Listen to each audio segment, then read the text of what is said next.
On this episode of China Uncensored, China is years ahead of America. And I don't mean its glistening skyscrapers or high-speed rails. I mean its plan to stop crime before it happens. Hi, welcome to China Uncensored. I'm your host, Chris Chappell. Good news, everyone.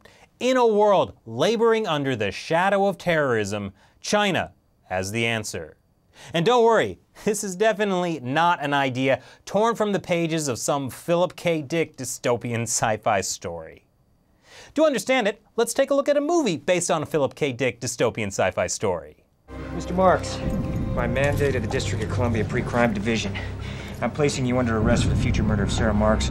In the movie Minority Report, crime is stopped before it happens because it's predicted by three precogs.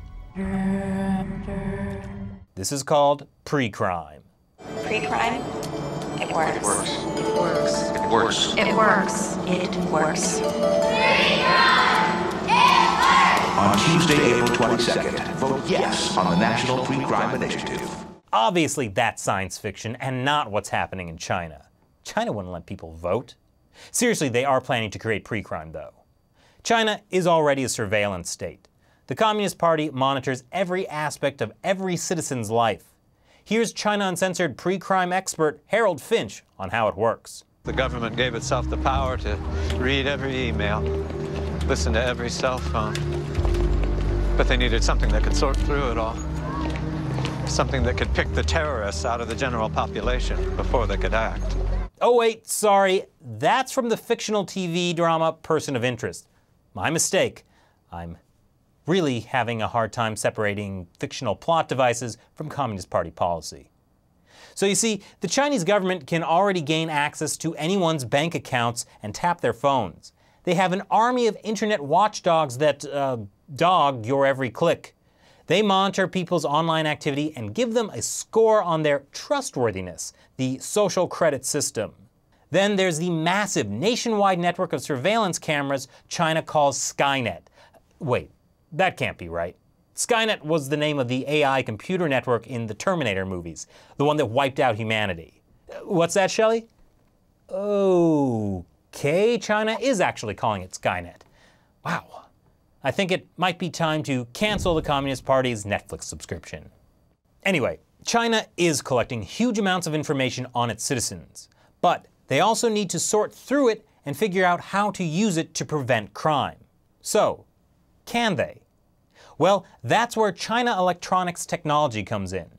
They're one of China's largest state-owned defense contractors. They've been given the job to, as Bloomberg puts it, develop software to collate data on jobs, hobbies, consumption habits, and other behavior of ordinary citizens to predict terrorist acts before they occur. Is this even possible?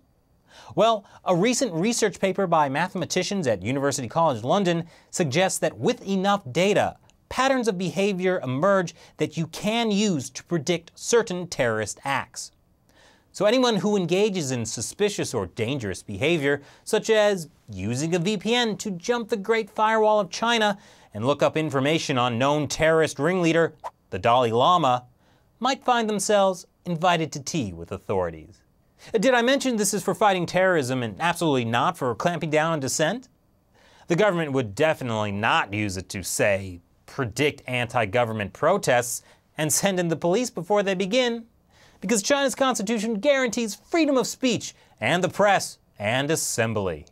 Now, a lot about this pre-crime program remains unknown to the outside world and to the Chinese people, including when it will be put in effect. And while other countries are trying to create similar programs, China's program is likely to be more successful, according to their definition of success at least.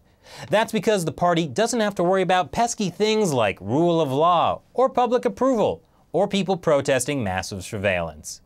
And with so much data, it might actually be possible to have something that approaches pre-crime. So what do you think about China's new system? Leave your comments below. Once again, I'm Chris Chappell. See you next time. Chris Chappell, you are under arrest for the future subversion of state power. Future subversion? The Chinese regime ranks dead last in internet freedom, according to a survey last year by Freedom House. And yet this weekend, Zuckerberg praised the progress China has made on the internet.